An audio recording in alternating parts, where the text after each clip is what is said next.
Hello, and thank you for joining us for today's 21 Counties 21st Century Roundtable discussion. My name is Lyndsay Ruotolo, and I currently have the privilege and honor of serving the people of Union County as their acting prosecutor. At the outset today, I would like to thank Attorney General Grewal for recognizing that open lines of communication between law enforcement and the communities we serve are critical to effectively address the safety concerns of the public.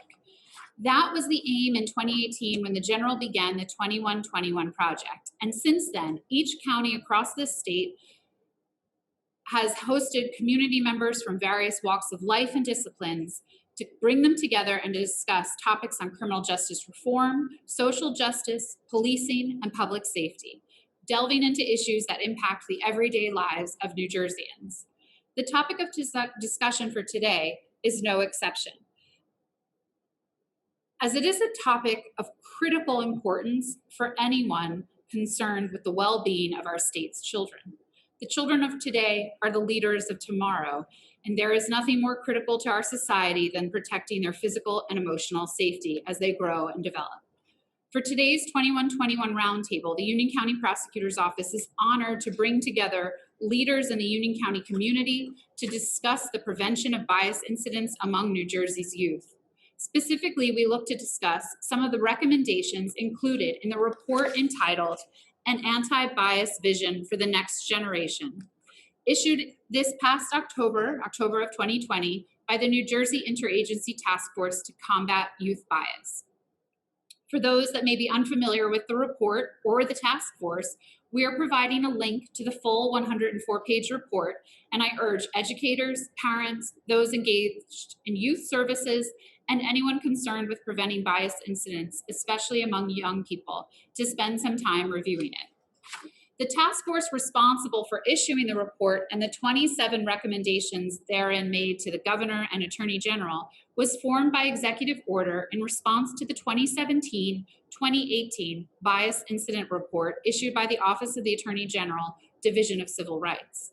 The 2017-2018 Bias Incident Report contains statistics related to bias incidents reported to police. It is important to note that the data is limited to reported incidents, and far too often, bias incidents are never reported to law enforcement. In fact, according to the United States Department of Justice Bureau of Statistics, more than half of hate crime victims nationwide from 2011 to 2015 did not report crimes to the police. 41% of hate crime victims during that period handled the offense privately or through a non-law enforcement official. 23 did not report because they felt police would not be bothered, get involved, or be effective. 19% felt that the crime was not important enough to report to police. Research also shows that there is a particular risk of underreporting among immigrant communities. To be clear, law enforcement in New Jersey does care. Hate is not to be tolerated. I urge anyone who is the victim or a witness of a hate crime to call 911. If you believe what you have been victim of, or witness to does not rise to the level of criminal conduct, but is biased in nature, please report it to your local police department. All incidents reported to police are shared with your local county prosecutor's office and reported to the Attorney General through the Uniform Crime Reporting System. You can also anonymously report bias incidents directly to the Division of Civil Rights, though we encourage you to share your contact information as it helps investigators in their follow-up inquiries. We will share with you a link for making such reports during this presentation. It may also be helpful to define what is meant by a bias incident in this context. An incident is considered a bias incident when it occurs as a result of a victim's actual or perceived race, religion, national origin or ethnicity, gender, sexual orientation, gender identity or expression, or a disability. Not all bias incidents rise to the level of criminal acts, but some do. The crime of bias intimidation in violation of 2C 16(1)(a)(1) or 2 is committed when any one of a number of enumerated offenses is committed with the purpose to intimidate or with knowledge that the crime would intimidate an individual or group of individuals because of race, color, religion, gender, disability, sexual orientation, gender identity or expression, national origin, or ethnicity. The enumerated offenses found in chapters 11 through 18 of Title II-C of the New Jersey statutes that would give the potential for elevating something to a bias or hate crime include but are not limited to harassment, assault, terroristic threats, arson, criminal mischief, and homicide.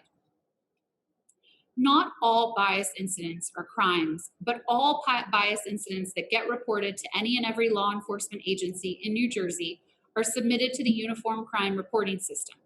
Information about bias incidents is critical to law enforcement's prevention of future bias crimes and monitoring groups' intent to commit violence.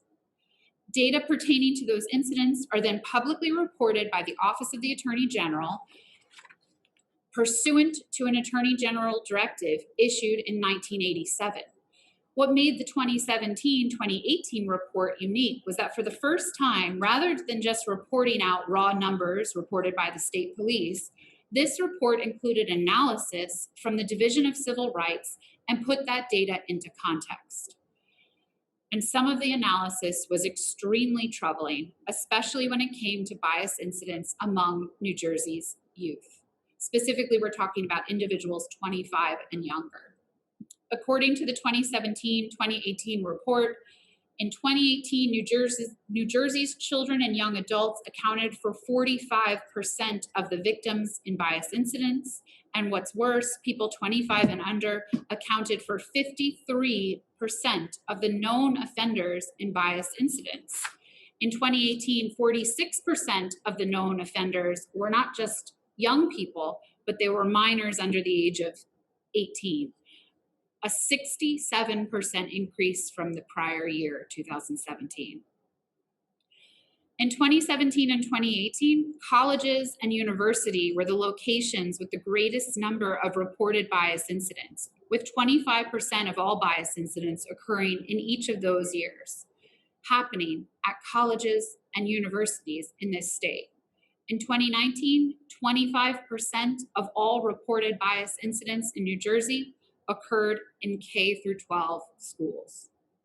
In response to the troubling increase in bias incidents among our youth, the Interagency Task Force to combat youth bias was formed, and its members set out to identify factors that contribute to bias, survey the existing programs meant to combat bias in New Jersey, as well as their shortcomings, and also offer recommendations to both the governor and the attorney general to help our beautifully diverse state root out bias affecting young people. As the county's chief law enforcement officer, I strongly believe that the best way to combat crime and protect the public is to prevent crime from ever occurring in the first place. Prevention is especially critical when it comes to crimes committed against and by our county's youth. Prevention is equally as important when it comes to bias crimes, because incidents of bias intent not only hurt the victim, but such incidents also harm the entire community. We find ourselves living in a time when hate speech and bias rhetoric is so prevalent, especially on social media where our youth spend so much of their time. Violence motivated by intolerance is on the rise, such that we must remain vigilant and report to law enforcement any indicia that such actors or groups might be operating in our communities. It is at a time like this when it becomes critically important for leaders from every sector of our society to come together to confront uncomfortable issues and come up with solutions, no matter how hard it may be to do so. To facilitate a meaningful conversation about the recommendations and assertions included in the task force report and about bias prevention generally, we have asked leaders from our community committed to education, bias prevention, and social justice to join the Union County Prosecutor's Office for a roundtable discussion today. We are so grateful for their willingness to participate in today's conversation and are looking forward to hearing their thoughts. It is my honor to introduce to you today's panelists. And I'd like to begin by welcoming the Honorable Leland McGee. Judge McGee is originally from the Bronx, New York. He credits his parents' commitment to family, education, and community service as having helped shape his life's purpose. And he believes that while that is a tremendous blessing, his greatest blessing has been the opportunity to serve communities of people and be dad to his daughter. Judge McGee is a retired New Jersey administrative law judge and a former deputy attorney general assigned to the New Jersey Division of Civil Rights. He has also served as a managing attorney in the New Jersey Division of the Ratepayer Advocate and director of the Division of Development for Small, Women, and Minority Businesses of the Department of Commerce and Economic Development. His municipal government service includes interim executive director of the City of East Orange Water Commission, assistant corporation counsel for the City of East Orange, and as a municipal public defender in East Orange and in Irvington. Local community activities include co-founder and former president and current board member of Social Justice Matters, Inc., co-founder and facilitator of the Joint Committee for Truth, Racial Healing, and Transformation of Scotch Plains and Fanwood. He is also a former member of the Education Enrichment Foundation of Scotch Plains and Fanwood Board of Trustees, where he served as president. Judge McGee received an undergraduate degree in psychology from Brown University, a Juris Doctorate from Rutgers University School of Law in Newark, a Master's of Education from the University of Pennsylvania, and is currently completing a doctorate in higher education at the University of Pennsylvania.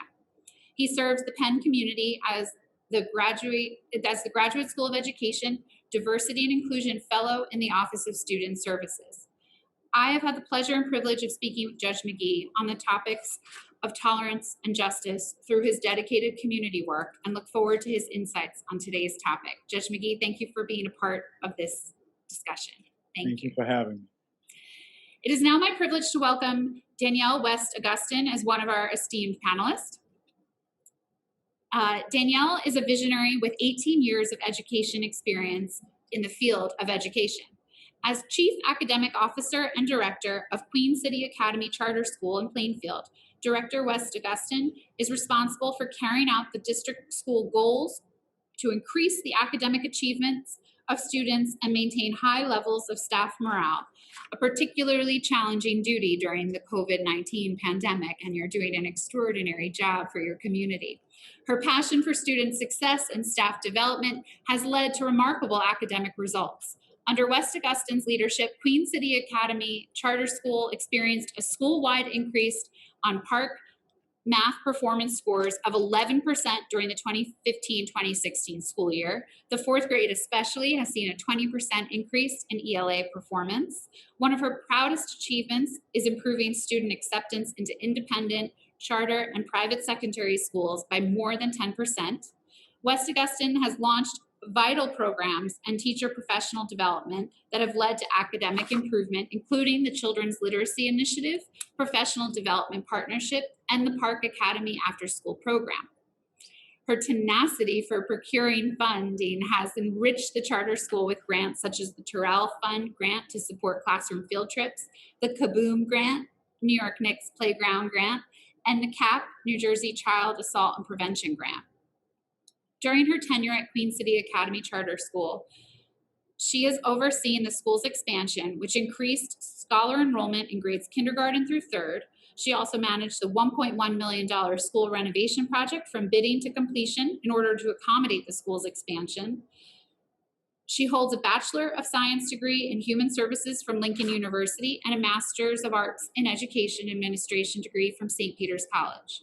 As an educator and lifelong learner, her mission is to advocate for and empower the youth under her charge. She is an esteemed member of the Alpha Kappa Alpha sorority and the National Sorority of Phi Delta Kappa.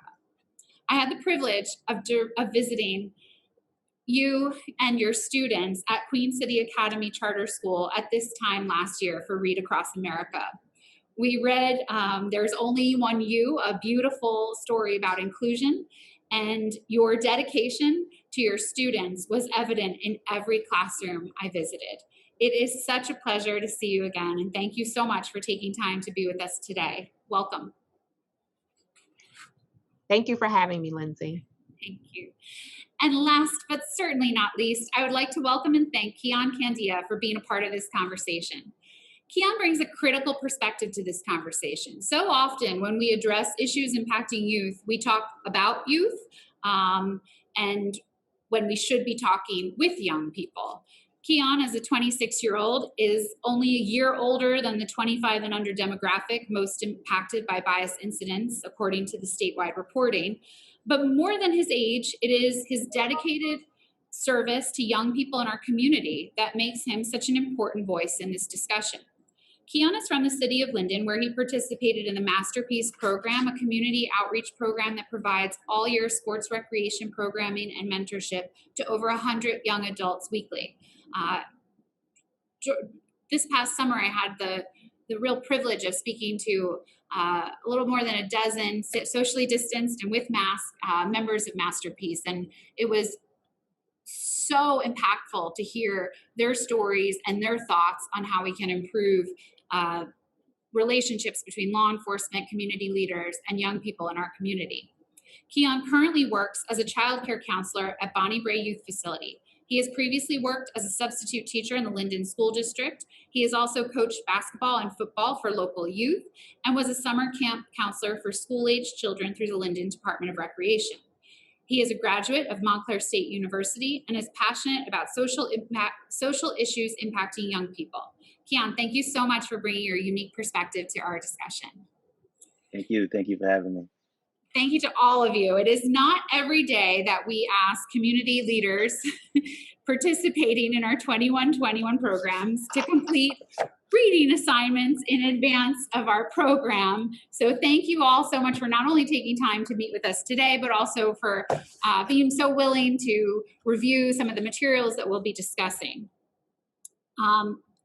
I truly believe that we can have some impactful discussions and hopefully from this conversation come up with some possible solutions or recommendations for our own local community in addition to those set forth in the reporting. I'd like to start with just a few general questions to the group. And so I'll open this up for anyone who'd like to jump in, but was there a point or recommendation in the report that stood out to you as most significant? Don't be shy. Anyone can jump in. Lyndsay, when I was reading through the report and, it spoke to all of the trainings that need to take place from the educator to those people that are working with youth in the juvenile custody division to really then talking about even our politicians and the trainings that need to take place. The one thing that I think the report didn't really go into that it could have really went a step further is speaking of the past and the real systematic horrors that have taken place and how we ended up here. So we allude to it in the report a lot, but it doesn't really address the need to know our history.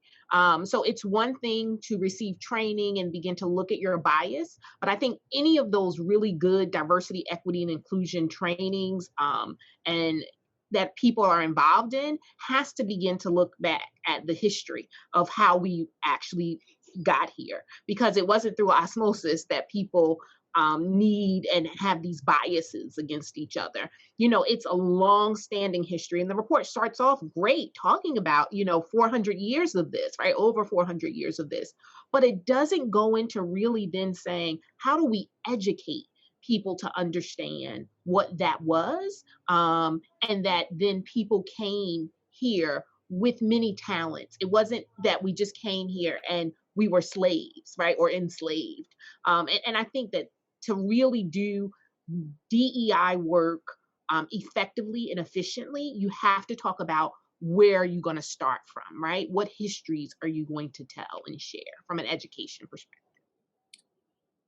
That's so critical, because I think one of the faults in our education system is that history is erased and not taught.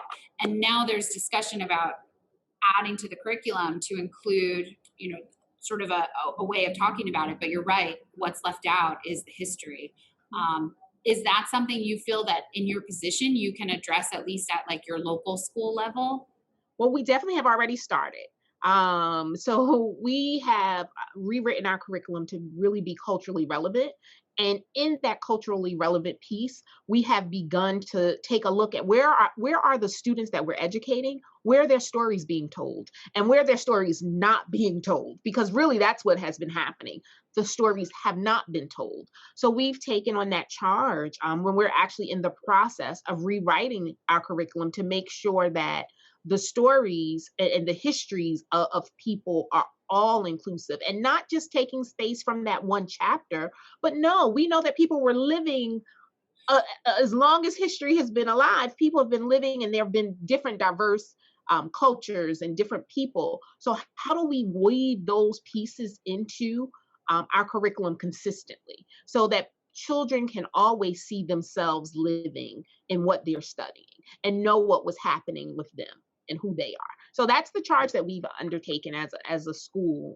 And we are a school that is primarily Latino and African American. So we're telling all of our stories. We have a large Ecuadorian population. We want to make sure that everybody's story is present so that everyone can see themselves. And I think that is the way that we help to ensure that students learn of someone other than self and help to erase the issues of bias and because bias is learned, right? So you can unlearn it when you learn about other people.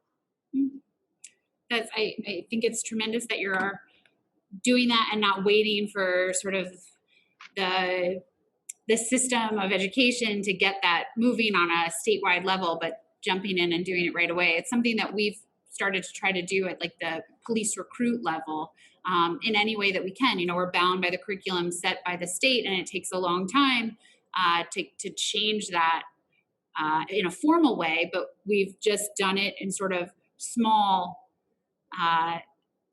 ways until sort of the eventual rollout. And so for this summer's class, we had 2 retired police chiefs, both of whom are African American men, come and speak to the recruit class about the history of Juneteenth and what was so alarming. It's a small thing and not enough, not even close to enough, but it's a start. And what was alarming in this group of several recruits, when asked what day it was, 2 knew what the significance of that day was, and the remaining 48 did not. So I think sharing our history and not glossing over the parts that are horrific, but that have informed sort of where we are is critical, and not waiting to do it is essential. I'm sorry, we've left you out, so I can go back to sort of, is there a key point that was most significant to you, Judge? There are several places that I could kind of jump in. Sure. One is just the whole notion of bias and bias training. I think that if we look at our education system, for example, it was designed to serve a specific population of people for a very specific purpose. And it was created during an industrialized era, and it was not designed to foster, support, nurture intellectual development. It was an industrialized system. And so one of the things that I agree with the report and the training, I do some of that kind of training. But what we need to get to is normalizing this knowledge so that this training isn't an add-on, right? So I go back to thinking about people like John Dewey and Jane Addams and how they created or thought about spaces that really were more human-centered. So rather than talk about bias, I'd rather we begin talking about how we identify our common humanities, and that's one of the emphases of the Joint Committee for Truth, Racial Healing, and Transformation in Scotch Plains. The model was created by the Kellogg Foundation, and that is precisely what its emphasis is. How do we identify our common humanities? In the process, we will talk about the issues that Danielle mentioned, right? And I'm not at all suggesting that we do not need to talk about the history. We absolutely do. And we also need to talk about what about our history can we come together on? Our current political climate is so ridiculous. I don't even know the best way to describe it because I had a conversation this morning about how disparate everybody is. And you can't have a civil conversation. So we need to inject that into our school systems, right? I take sort of I like calling it human-centered, but there are places that talk about student-centered learning, learner-centered education. The state of Vermont in 2015 passed a law that requires statewide student-centered learning. I haven't gone back to understand how it was implemented and whether it effectively is doing that. But the fact that they even thought that student-centered learning should be a statewide policy has attracted my attention. One of the things that I'm studying is the lead up to it. What were the policy windows? What were the economics of the time that caused people to move in that direction? And so one might say, well, Vermont's a 96, 94% white state. Well, if you look at what some of what has happened there, you can see disparities based on economics, based upon socioeconomic differences. And so when we talk about bias, that includes those kinds of biases and systemic,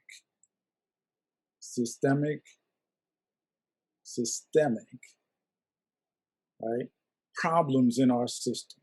And it expands across education, as the report says. And so that's what strikes me about the report. It talks about training.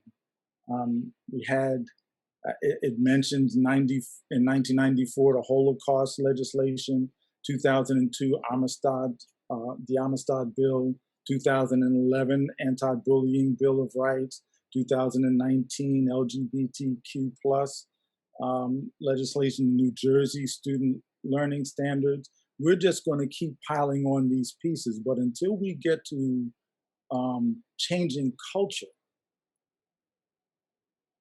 this is just piling on.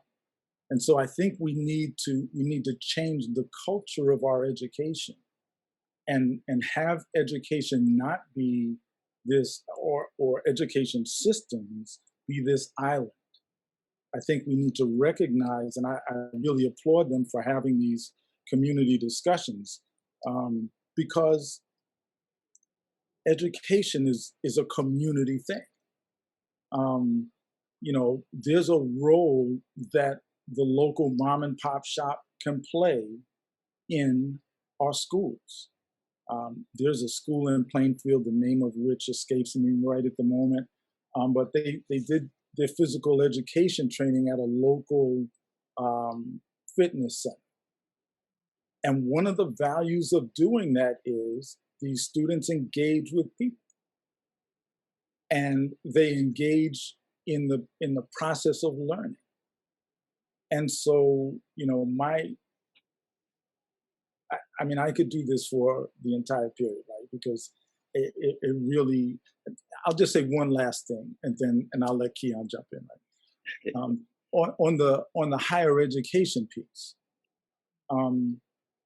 I happen to believe, well, the data shows us that there's a major gap between what's required to get out of high school and what's required to get into college.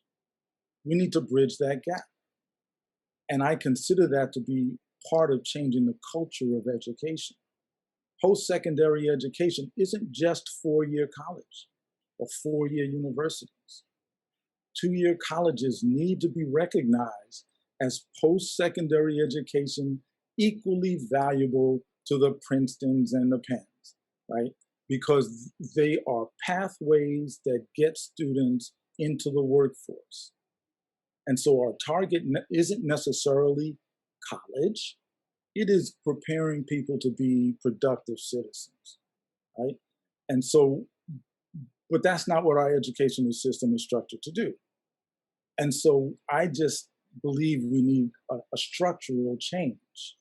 So what's in the report is good. I just don't think that it goes far enough to envisioning the cultural change that we need to create, not only in education, but in law enforcement. There are a couple points I'd like to go back to, but I want to give Keon a chance to weigh in on sort of initially what stood out to you most about the report. Okay. Yeah, I want to thank Judge Leland for he actually touched on a couple of things that I noticed initially while reading the report. The two main things that jumped out to me was education and social media. Nowadays, I've seen that in between those two was community, but now today it seems like social media is more of a reach to the youth than what used to be the community going outside, having different functions and things like that. I believe that if we could, for education, I believe that if we could start implementing classes that are required for our students to take, whether it's in middle school, going into high school. But I think if we really want to show that this is something that is an issue, ongoing issue for the youth, that this is something that they have to take. This is something that they should be graded on, and the objective is not really if it's pass or fail, but we want them to know right away that we care about how you grow in society, not just your education on books and what they want you to learn, and making you a good worker. Because as we know, there's more important things to just work and being financially free and making money and being successful. So I believe that if we really care, that those classes won't just be prerequisites in college. They'll be necessary classes that they should take early on, and something that they should be able to identify as kids, what bias looks like, what racism looks like, what minorities look like, and this is something that shouldn't be thrown onto them as they get older. Also, if we could kind of incorporate having just different speakers come in, different people of different walks of life, not just people that have gone to college, went the traditional route, because a lot of these kids, they see that and they just think that this is the only way. When there's people that I've learned from that worked in construction, worked as I don't know what was the garbage man, was it's your local small business owner that have had a huge impact and gave me a different perspective on what it actually means to just have different routes in life. And sometimes certain people aren't afforded the luxury of going to big schools, or they might not have the scores, they might not have all the necessary skills while still going to school, but they might want to go another route. So they might want to see somebody that looks like them, or somebody who made a different decision that is very successful in their own right, and they want to maybe mimic what they've done or see their way. So maybe if there's a way that we can implement in different schools, having different people come in and just bridging that gap, and for the social media era, I mean, I don't have all the answers, but I do believe that's a market that I think that people should start looking at to reach the youth. A lot of the bias are is learned through there. A lot of things are learned through there. I understand that it's kind of a lot of people they don't know exactly how to control social media, but I think if educators get more adapt to what the kids are learning now or doing now through social media, that you'll be able to reach them at a younger age, show them the right way, the positives of social media, rather than just taking the phones away or taking away their ability to go on different sites and things. Maybe we could tap into whether it's Twitter, Instagram, and having like different classes or something through there. I don't know. Like I said, I don't know all the answers, but I feel like these are the things that could reach the kids early on before they become young adults. I think you've touched on a key point that was actually discussed in the reporting, which is the sort of impact on social media. And it's not lost on me that the youngest on our panel, not making judgment on anyone's age, but the youngest on our panel is the one who really hit the nail on the head there, which is for some people of different generations, like we're not on social media. And so we're not exposed to it every day. But the reality is that people under a certain age and more people are, and especially during COVID, where life has gone virtual for many, many people, kids are spending so much of their day on social media. It is not policed, and whatever your feelings are on like freedoms of thought and expression on the internet, it's not a place where we can, censorship becomes sort of an issue that none of us are really able to tackle. But there are ways that we can, I think you touched upon this. It's identifying what shouldn't be said and what is hurtful, what is damaging to our community when it's said on social media, and what is harmful to the way our children think, and identifying it and giving children ways to cope with it or communicate with one another and with their teachers about what it is they're seeing and reading on social media. One thing our office has done is we've tried to take this sort of cyberbullying and stranger danger on the internet presentation that we've offered to public schools and local schools and change it into a kids spreading kindness campaign, where you don't just identify dangers on the internet, but you empower children with clear things that they can do when they see something that's hurtful, whether directed at them or one of their classmates. And it's how to stand up to it. And I'm not suggesting that kids stand up to confrontational physical things, but when you see something on the internet that's harmful, talk to a parent, talk to an educator, talk to an adult that you trust, reach out to the student in your class who's being bullied, because that feeling of isolation is only going to be more and more damaging. So I think you're right. There are things that we could do about social media. And then, I want to go back to a point that all three of you have touched upon, which is the emphasis on training as a recommendation in the report.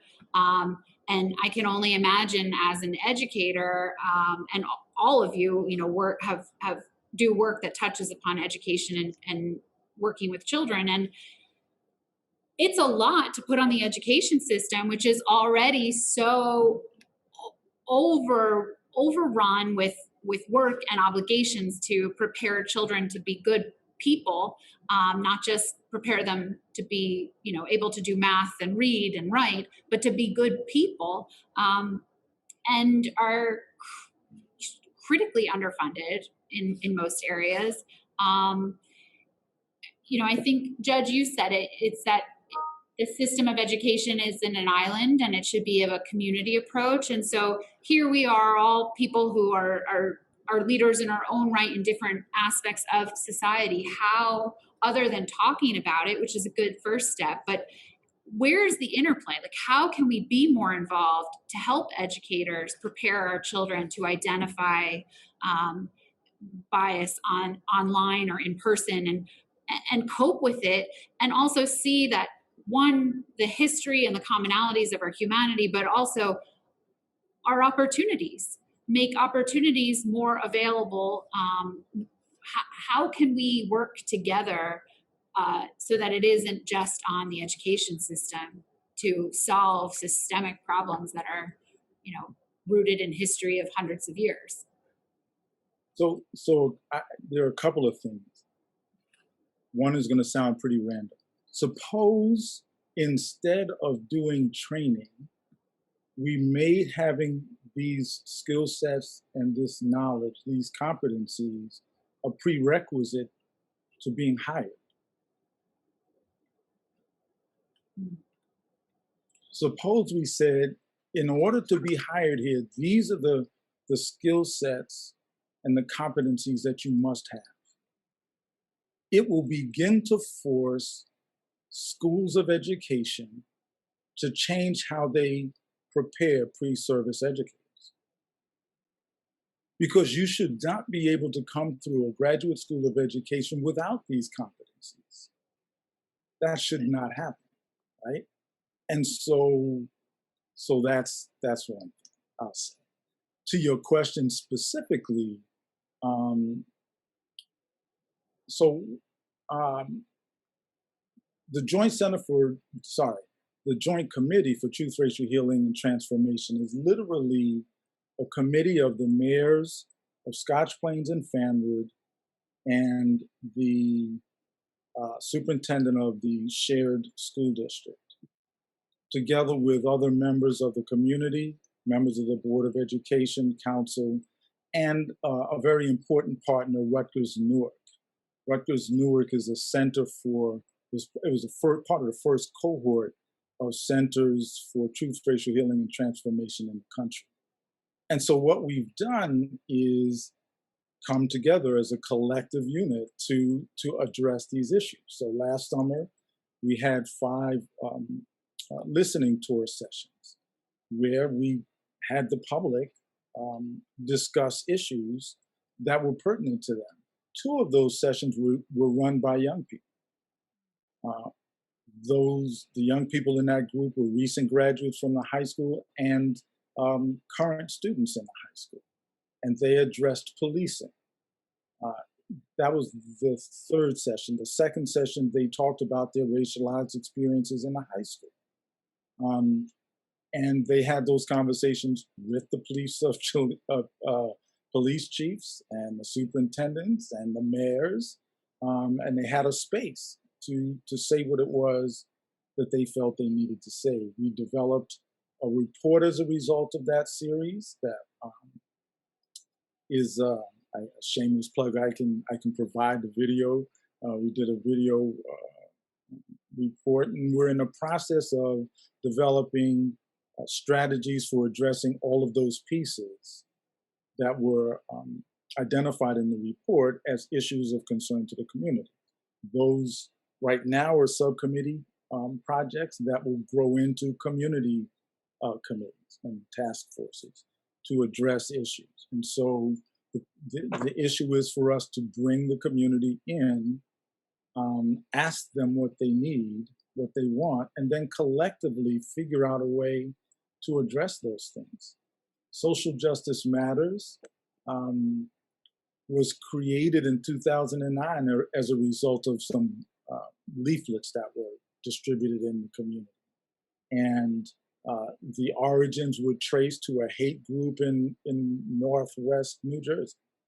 And as a result, the Ministerium, which is an organization of clergy, elected officials, and local community people, which I know, Lyndsay, you're familiar with because you came and spoke. And thanks again for doing that, speaking to that group. But they hosted a meeting of the community, and we all gathered together. Danielle knows Rabbi Joel Abraham. He and I sort of carried on the conversation, and out of a larger group was 8 who got trained in how to facilitate conversations on race, and we set about doing that. 2015, we began partnering with the library, who received grants to host book discussions and have renowned historian Dr. Linda Epps come in and facilitate discussions. And so we were getting to the history that Danielle was talking about, right? And doing it in broad community forums and discussions. And so there are a lot of ways to do that. SJM has continued to grow in the work that it does. We had a panel discussion last year during our MLK Junior session program on reparations, and Congresswoman Bonnie Watson Coleman was on the panel. We had someone from New Jersey Institute for Social Justice on the panel, and so it was. And we did it at Shady Rest, which is an historical golf course in Scotch Plains that nobody knows about, right? It's like the first professional golfer in the United States was a Black guy who played out of Shady Rest. And so again, to Danielle's point, it's about telling the story, telling the history. And the question is, how do we weave that in a normalized fashion so that it's not just injected? I see you, Danielle. And I think, because I'm just listening to you talk, and I'm thinking, one of the ways that you do that, that we've tried to be very intentional about, is making sure it's organic, right? That you really partner with the community. And so just, Lyndsay, as you were speaking about, how you came into our school for Read Across America Day, but making sure that I always feel that the school is a hub for a community. It should not be, if pre-COVID, but it should not be somewhere that opens at 7:45, 8 o'clock, and it closes at 3, right? Because if you want to be a true community partner, you have to welcome in parents. You have to welcome in various community organizations. And just going back to the point that Judge McGee made with respect to who is the person that we're hiring, organizations have to do that, and not just schools, any organization. They have to do that with intentionality. And so one of the things that we here at Queen City did is we knew as we moved this ball along that we needed educators who were open to being and teaching culturally diverse students, to understanding cultural diversity. So in our hiring process, that's a huge emphasis. So we have them read an article. They do a group interview where we get to weed out how will you discuss this article? What is your thought pattern? And then in the next phase of the interview step, we're asking you very specific questions that are culturally relevant, that we want to know. How do you relate? Have you ever worked in marginalized communities? What has been your experience? We want to know all those things because they are value add for our organization.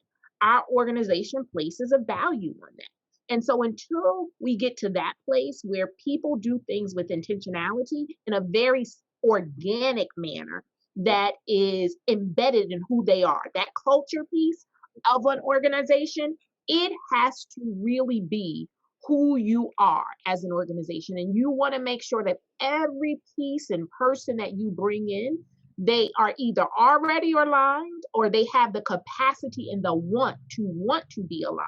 Yep. So I think that is, definitely something, as we're talking about all of this, that why the training stopped short, because just like we've had, Amistad Commission, I can walk into tons of school and I bet you they never picked up and talk about Amistad in any middle school curriculum, because it's there, but is it implemented? So, it has to be a move and a shift away from just doing the training, but how do we embed this into who we are? What is going to be our normalized method of ensuring that people are engaging in this kind of work, and it becomes so a part of who you are that, just as Keon said, students will begin to question when they see something that's not right, something that's amiss, because they have been brought up in a way that when something is not right, they know that this isn't normal now, because we're used to you listening to us. We're used to our teacher saying to us, well, what is it that you want to see? How do you want to be engaged? So one of the things that we had not been doing as an institution when I got here was really listening to and having student focus groups. We started at the end of every year, in the beginning of the year, and midway through the year, doing student focus groups and listening to what it is that our students are telling us is missing from the curriculum. And one of the big pieces we had learned that just stands out to me some time ago as we went back through the focus group notes, students often said, you know, we will share a thought or an experience. And just as the article stated, a large majority of our workforce are Caucasian women at our school. And our students said, our teachers often feel like they have to try to relate. We don't want you to relate. We just want you to hear us. You don't have to come back with a story to then say, well, you know, I didn't have it so good either. And so I think that teachers needed to hear that from kids so that then they can reposition how they walk into a space and understand that no one's asking you to change who you are. Only thing that you have to do is be willing to listen at times to the story, not interject into the story, but just listen to the story. How old are the students that you bring into those focus groups? We did it with kindergarten through 8th grade. But our kindergartners, you know, of course, their focus group was structured very differently. Our I imagine so. and then the open dialogue amongst the older students. But even our kindergartners were able to tell us what it is that they enjoyed. You know, what parts of your learning this year, what were exciting for you. And so then we take the data back and we look at it and begin to analyze to really pull what is it that they were telling us. And so we find that they really like hands-on experiences a lot of times. So, you know, but it's being willing to listen to them and understanding as the adults, and even myself as a very new educator, I had to get that I didn't know it all, right? And so being willing and open to listen to the people that sit in front of us, our scholars, because they will tell you what it is that they need better than we can tell them what they need. Here's an interesting project that I have the pleasure of working on in West Philly, and related very much to what Danielle is saying. We are working with 6th and 7th grade students, and they're writing monologues about their racialized experiences in schools. We have students who are taking those monologues, doing a data analysis of those monologues, and the result of that data will be used for the group that's actually doing racial literacy training. Oh my goodness. So that the racial literacy training is designed to meet the needs of the students based upon what the students themselves are saying. And that's what human-centered education is about. It is about, it's about focusing. Here's a good quick story. There's a teacher in Southern California, teaching the 4th grade, grew up in the Midwest on a farm. A large percentage, like 80-some-odd% of the students are of Mexican descent and have farming in their background. So she teaches reading, writing, math, science, using agriculture. Because it's something that the students can relate to. They can go home and talk about it with their parents. And so humanized, student-centered, learner-centered education takes us into a critical analysis. And, you know, there are a lot of scholars who talk about critical race theory. It applies to human-centered learning.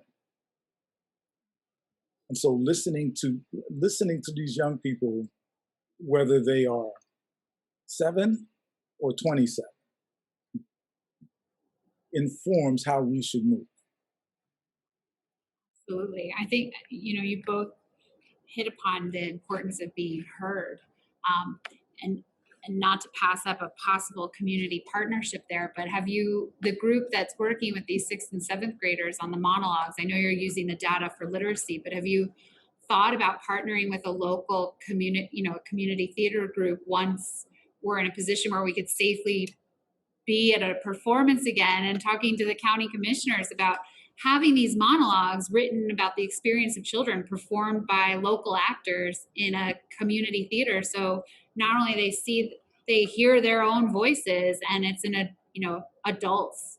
It would be a pretty powerful performance piece that I bet you could get sort of community support, county support. There was a very, rich artistic community here in Union County. And it could be performed on, the county's community stage. It could be a very powerful thing for those children to know that their work, their experience is influencing policy and art. I don't know. I'm throwing it out there. It's the No. It's a great idea. And artist. I'm sitting here struggling because I don't remember the full name, but the Philly Writers Collaborative, I forget the full name. That's who actually is helping the students write these monologues. So they're getting this, like, this isn't just random, right? They're getting a partnership with a community-based organization that's giving them skills in writing, while at the same time they're informing older folks on how to help them. And I love the organic prerequisite of this skill set. I know that for many businesses and agencies, that training is required to stay employed, but it's not required to become employed. But I do, give tremendous credit to those who recognize its importance. I think the Attorney General, for one, required, long before this conversation was happening to the degree that it is now, required that all law enforcement in the state, including every assistant prosecutor and county prosecutor and DAG, have implicit bias training. Oh, you lost. Okay, wait, because came back in. Okay, so he required that we all do implicit bias training. And while the training was important and informative, what was equally impactful, if not more so, were the discussions among colleagues afterwards about the content, where you really kind of were able to identify who had the skill set and who was willing to take on that skill set and be open to thinking about the way we do our job in a different way, and the awareness, and certainly having those conversations with potential hires for detective and prosecutor positions is critical if we're going to extend the conversation we've all been having about social justice and reform to what we're actually doing in practice. So the idea of it being organic is wonderful, and hopefully we get there. And in the meantime, sort of these structural things that we can do to retrain and give people a vocabulary to be more open is certainly something. And Keon, I didn't want to leave you out of this conversation. Do you have something you wanted to add to what was said, or? I was going to say, well, I like what they were talking about with Judge Leland saying that with the monologues, because I do believe a lot of times if you just listen to the kids, if you just listen to what they have to say, they'll let you know what they need, whether it's subconsciously or not. They'll tell you within their writing, within what they're trying to express, what they're missing, and what kind of skills that they want to have. So if you grab kids, it's weird, because it seems like when you're in kindergarten, when you're in preschool, you're kind of learning skills that are forgotten when you reach middle school and high school, whether it's treat others the same, whether it's this person may not be from the same background, but we're both working together. We're gonna start having different activities together. We all nap together, eat lunch together. It's not till like middle school and high school where it seems that we start focusing on different skills that we deem more important than regular life skills or diversity training and different things that kind of separate and moves us apart as a unit. And I think that if we could kind of have something implemented, some kind of training, or have kids, just like what Leland said, Judge Leland said, that if we can have them, if we have kids continue to have more input on, you know, what what they feel that different the process, whether it's talking to the Attorney General or Prosecutor, onto what they think can go into this plan, or what they think can, you know, we could work on into the report. Like, I know everything is in the report is kind of like there's a reason for it to be there, but I feel like if we don't incorporate what they think and kind of let them have say into what they think, that skills that that they might want to add for themselves, then a little bit is kind of it's a little pointless. I just think that they should have somewhat of a say in what they're going to learn. I love that idea, and it's something that we as an office did when we did sort of a town hall type panel when the new use of force directive was rolled out on a statewide level, and we realized that so much of the topic was the people that most impacted were young people, and there were no young people on the panel. And so what we did was, off camera, we went and had a conversation with the students in MasterPeace, and we took what they brought to us and wrote that up and sent that as sort of our feedback on our listening sessions to the Office of the Attorney General. And I would absolutely be willing to do the same thing here with respect to the task force, and make suggestions based on a conversation with young people. And Danielle, I know that with I have some middle school students. I was just about to gear up and volunteer, and especially in this world of Zoom, it is easy to pull off. We could definitely do it virtually, and we could. I'm obviously not going to have a group of elementary school kids read this, but what we could do is we could prepare sort of slides, and Keon, if you want to help me pick out sort of the things that might be most meaningful to that age group, and we could do a Zoom presentation to them about what the findings were, or the key ones that impacted that age group, and then listen to them. I would love the opportunity to do that, if anybody, if you're willing to volunteer your students. We can. I'm sure we could get some students. Yeah, okay. Without a doubt. I think that would really be, could really lead. I feel like already this conversation has yielded results beyond what's recommended in the report. And I think that's the purpose of having these conversations, is it gives us sort of a jumping off point. And in some ways we've answered a lot of the questions that I had prepared, and I've taken up so much of your time. There's just, there are a few more things I wanted to touch upon, but I don't want to take up too much of your time. And I really believe this should be sort of the start of a larger conversation. And I think that concept of listening to children, seeing what they recommend, and then maybe coming back one day and completing this conversation with based on what they recommend on top of what's recommended in the report, could be really impactful. Lyndsay, just piggybacking off of that, I think it's also a value add to have diversity in this conversation. So oftentimes, you've been to one of the Union County superintendent roundtables before. There are very few folks of color, and the districts, because Union County is so very diverse. There are suburban districts, we have urban districts, we have really small districts, and then we have some pretty large districts. I think that one of the pieces and one of the best it wasn't even a round table, but one of the best conversations we all as leaders have had recently, the executive county superintendent, Darryl, brought leaders together, and it was around conversations of equity. And I think that everyone being there with varying perspectives. One, we don't often get to hear what's happening other places, and finding out where there could be some synergy.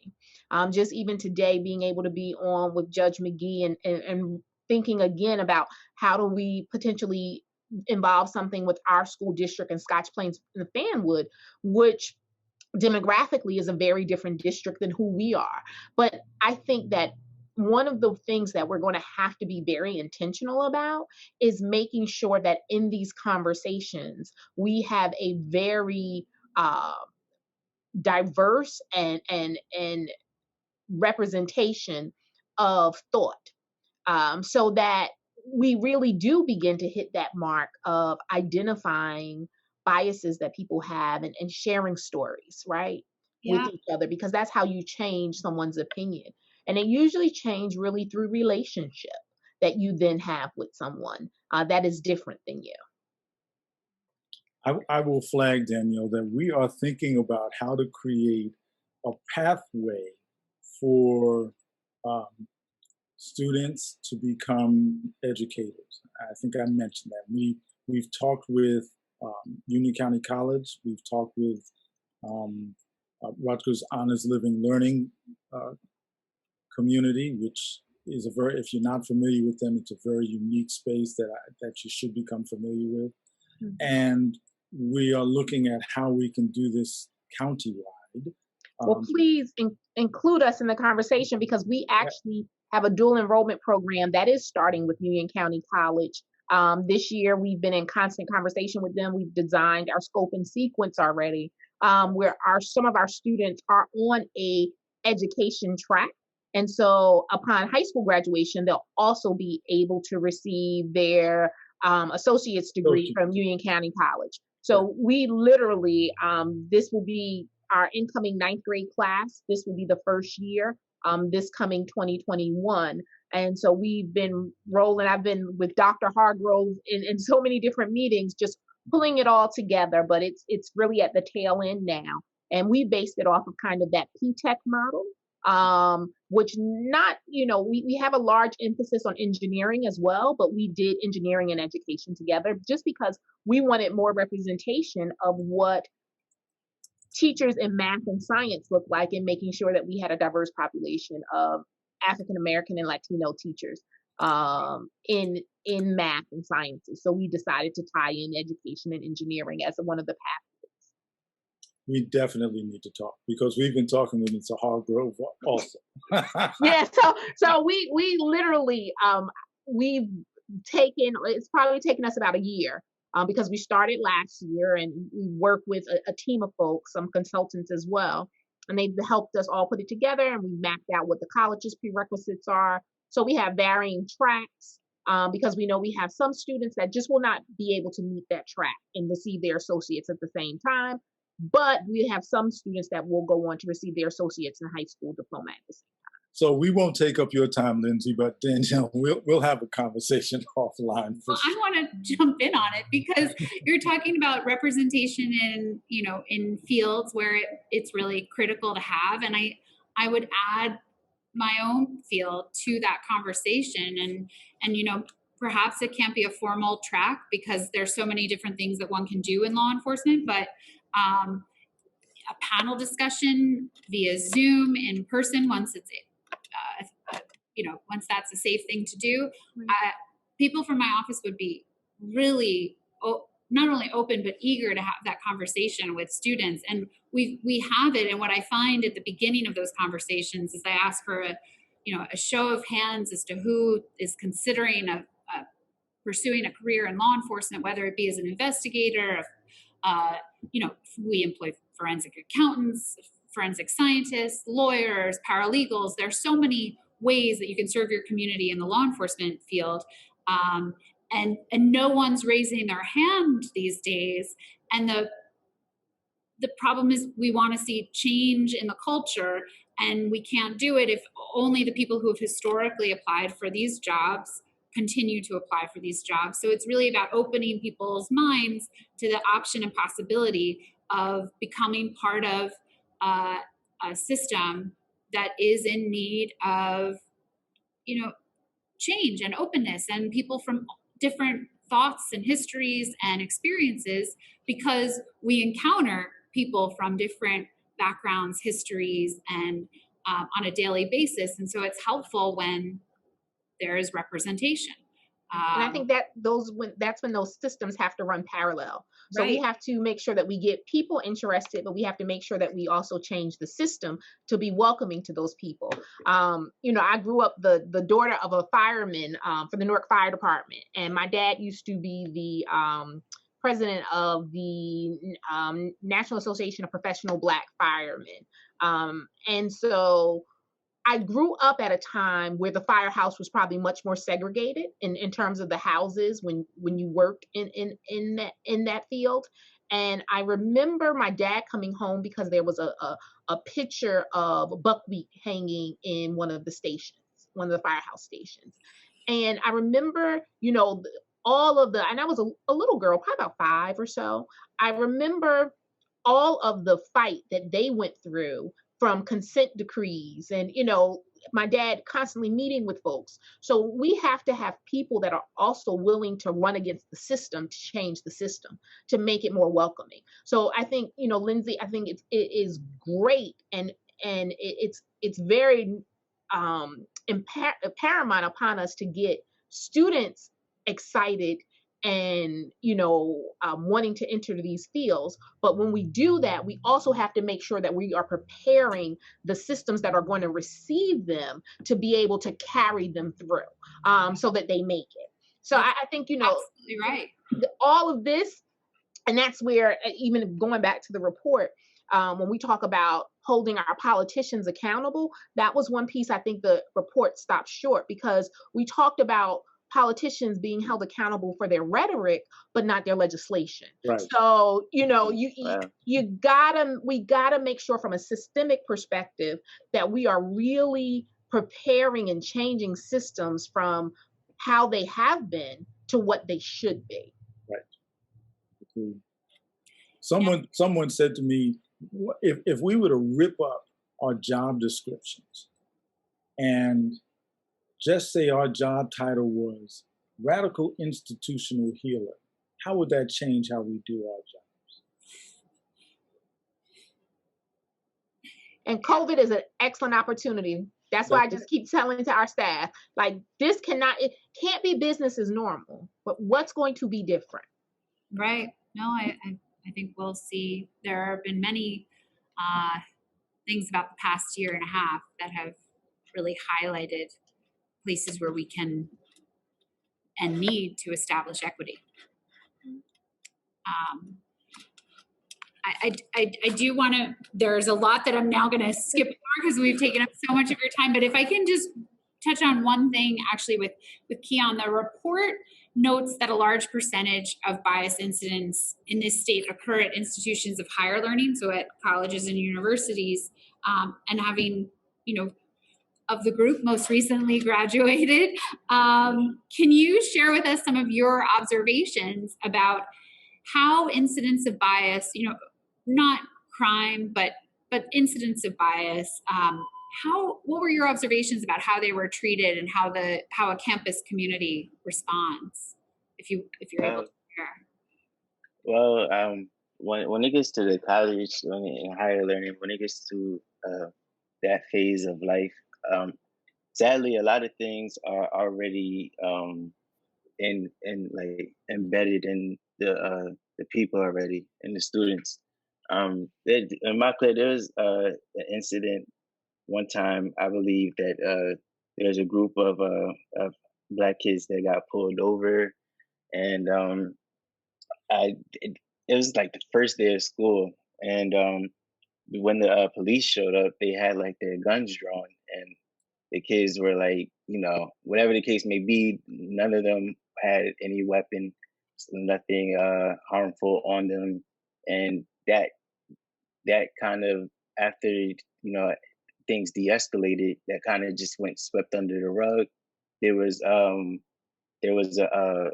email sent out to the students about the issue, and somebody drew up some kind of like a PR response or something, and then that was it. It wasn't really spoke about, after that, things kind of get handled by the students and by different social groups that the students create, where they have to respond to those kind of things. We kind of have to, we're left to figure it out ourselves. There is no, people coming in to say, what exactly is going on here, what's taking place. The students the different groups have to come in and, whether it's, I was in the, I can't forget it, but there's different college groups that you're in, different unions that they form just, as extracurricular activities, and we have meetings, and we're basically put on an island, and we have to learn about what just took place, what just happened. Kind of have to be our own therapy. There is no people coming in, that could relate to the kids that are saying, like, this is going on, this is this isn't right, or this might keep happening on this campus. But it's kind of like, you learn through like a trial error process. I wish there was, like I said, a better answer, but I think that universities could be more involved. There are some classes that they do have where they speak about diversity, but it's just there, and it's not a requirement. But besides that, yeah, it's really up to the students at that point. They kind of expect you to learn what you've learned through K through 12, and if you don't have that down, they kind of leave it to you learning with your peers on what has to change, and what's kind of weird about that, because the students are some of the most proactive people in the world. Coming out of colleges and universities, when you see Black Lives Matter, and just different social groups, those are some of the most informed groups. But that's off of their education, and they're opening their eyes and seeing what's out there.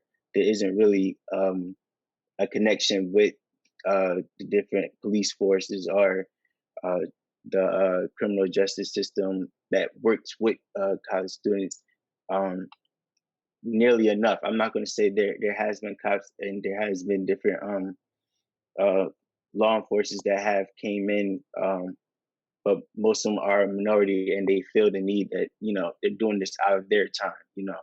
They're off-duty cops. They're doing this out of their time and for their love. And sometimes, usually, they went to the school, but there is a gap there that I wish that they would work more with the students, because, like I said, those are the more proactive group in the country right now.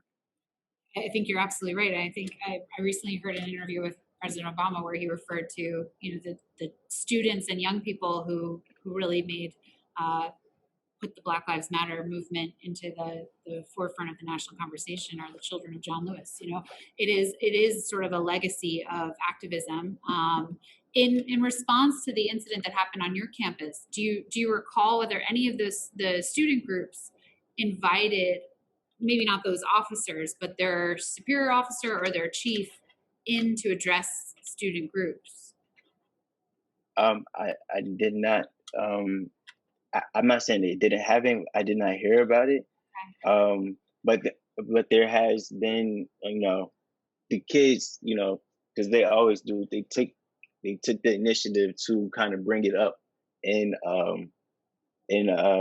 like student meetings or president meetings, and there will be like a police or a campus officer in attendance.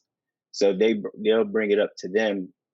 But if they haven't brought it up, then it never would have been an issue for them. Incidents like that, I try to see sort of positive in everything, and that provides an opportunity for a conversation about, interactions with police and how they should be and how they shouldn't be. And so when incidents like that occur, trying to open a dialogue that's candid is so critical. And I think sometimes because of the histories, there's a hesitancy towards engaging in that conversation. But you're right. It's often left to the students themselves and in institutions of higher education, and that's a area where perhaps collaboration could be improved upon. Well, I have taken up far more time than I expected from all of you. Is there anything anyone wants to share in closing? And I again, I thank you for taking the time to do this and to prepare for this. And there's a lot that we have skipped over because we just don't have enough. I don't want to take up your entire day, but I am absolutely open to continuing this with students and then, revisiting amongst one another. But I really do so appreciate all of you sharing your insights, tremendous experience and expertise on these subjects, and your time. So is there anything in closing? We can sort of send it around the virtual room. Anything anyone would like to say before we wrap up? I thank you. I thank you for the opportunity. Thank you for offering the opportunity to students in the community to engage in this conversation. And I look forward to future conversation. Thank you. Same sentiments. Thank you, Lyndsay. Thank you for being open and being willing to step out and do this work because it has to start somewhere. And so thank you for engaging our school in this community. I look forward to continuing it with our students. But thank you. Thank you. Yeah, thank you as well. I think this is important. The first step, it starts with conversation, and then leads with action. But I really appreciate you extending the hand, and hopefully you can build from here.